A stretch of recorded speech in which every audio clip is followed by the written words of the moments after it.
दशरथ के होंठ प्यास से सूख रहे थे। उनकी पत्नी फगुनिया उनके लिए खाना और पानी लेकर आ रही थी।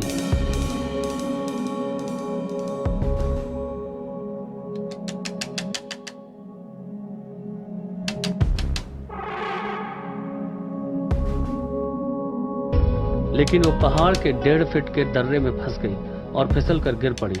घड़ा फूट गया और उन्हें चोट भी आई। फगुनिया रोती बिसूरती खाना लेकर अपने पति के पास पहुंची। उन्हें सारी बात बताई। उस दिन दशरथ मांझी को प्यासा रह जाना पड़ा।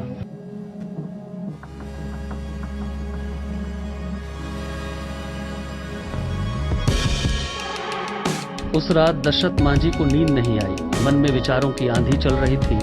पूरी रात बेचैन रहे, लेकिन ये बेचैनी एक नए निश्चय के रूप में जन्म लेने लगा। सुबह हुई तो सब कुछ बदल चुका था।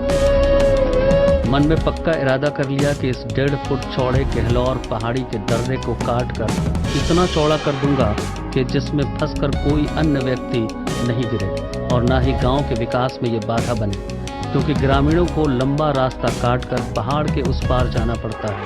इसलिए इसे काट देना ही बेहतर होगा। बस क्या था, दशरथ मांझी ने अपने इरादे को हकीकत का रंग देने के लिए अपनी बकरी बेचकर छेनी हथौड़ी खरीदी।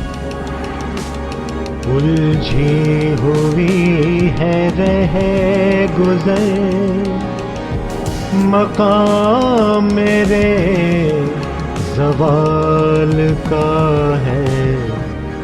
उलझी हुई है रहे गुजर मकाम मेरे ज़वाल का है। ये मेरे अंदर का मगर हौसला कमाल का है। उलझी हुई है रहे गुजर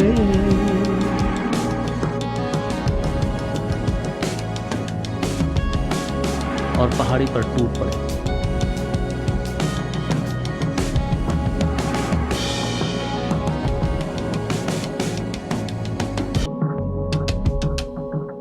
शुरू के कुछ दिनों तक लोग दशरथ को पागल समझते रहे।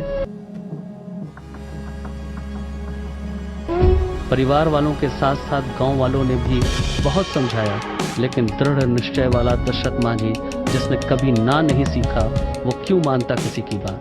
लड़ते रहे उसके हाथ गहलौर पहाड़ की चट्टानों से, वो भी अकेले और लगातार, दिन हो या रात, धूप हो या बरसात।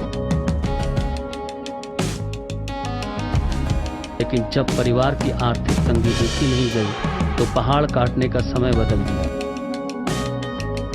पहाड़ी को काटने में वो दिन का अपना पूरा समय नहीं लगाने लगे। अगर ऐसा होता तो शायद समय कम लगता। वो दिन भर मजदूरी करते और सुबह शाम पहाड़ काटते थे। वो अधिक से अधिक समय पहाड़ काटने में लगाएं, इसलिए उन्होंने अपनी झोपड़ी पहाड़ के पास ही स्थानांतरित कर ली। सूरज निकलने से पहले कटाई के काम में जुट जाते। 3-4 घंटे कटाई के बाद खेतों में काम करते और शाम को फिर पहाड़ काटने में लग जाते। सभी समझाते, लेकिन बिना किसी की बात सुने हथौड़ी उठाकर चल देते पहाड़ को उसकी औकात दिखाने।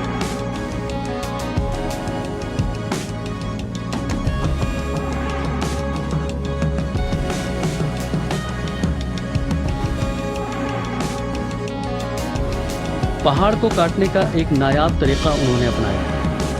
वो पहाड़ के ऊपर लकड़ियां जमा करके उस पर आग लगा देते थे और फिर उसे पानी से ठंडा कर देते। इससे पत्थर कमजोर हो जाते और छेनी हथौड़ी से उसे काटना आसान हो जाता था। दिन गुजरते गए, साल बीतते गए, लेकिन चट्टान पर बैठकर उसका सीना चाक करना नहीं भूले। छेनी हथौड़ी पहाड़ पर चलती रही, काम जारी रहा। लोगों की आंखें आश्चर्य से फैलने लगी, उंगलियां दांतों तले जाने लगी। पहाड़ के उस दर्रे की जगह धीरे धीरे रास्ता बनता जा रहा था। अब लोगों ने उनका मजाक उड़ाना बंद कर दिया था। लगभग 10 साल के अथक परिश्रम के बाद लोगों को अब पहाड़ की ऊंचाई कुछ कम भी लगने लगी थी, और वह लोग जो उन्हें पागल कह रहे थे अब खामोशी से उनके काम को देखते और कुछ उनकी मदद भी करते। 22 वर्ष 1960 से 1982 तक निरंतर महाभारत के बाद पहाड़ ने घुटने टेक दिए। दशरथ की पूरी जवानी चली गई। पिता मंगरू मांझी की मृत्यु हो गई और 15वें वर्ष में फगुनिया भी साथ छोड़कर चल बसी। वही फगुनिया जिसकी पीड़ा से विचलित होकर गहलौर पर्वत को काट कर रास्ता बनाना शुरू किया था। में तोहरे धनिया बीतल जिंदगानिया हो, याद में तोहरे धनिया बीतल जिंदगानिया हो, छोड़लू तू काहे हमरो साथ हो, छोड़लू तू काहे हमरो साथ। कैसे मैं कटलू दशरथ गहलौर पहाड़िया हो, कैसे मैं कटलू दशरथ गहलौर पहाड़िया हो, कैसे बीतवलू दिन रात हो, छोड़ के तू गैलू काहे साथ। बड़ी रे जतनावा से प्यार तोरे पैनी, छोड़ के जे गईनी प्यारी पागल हम भईनी। बड़ी रे जतनावा से प्यार तोरे पैनी, छोड़ के जे गईनी प्यारी पागल हम भईनी। कवन कसूरवा के दिहलू सजाइया हो, कवन कसूरवा के दिहलू सजाइया हो, गईनी छोड़ा के हमारो। अब 22 वर्षों के बाद रास्ता बन तो गया था, लेकिन उसे देखने के लिए, उस पर चलने के लिए उसकी पत्नी फगुनिया नहीं रही थी।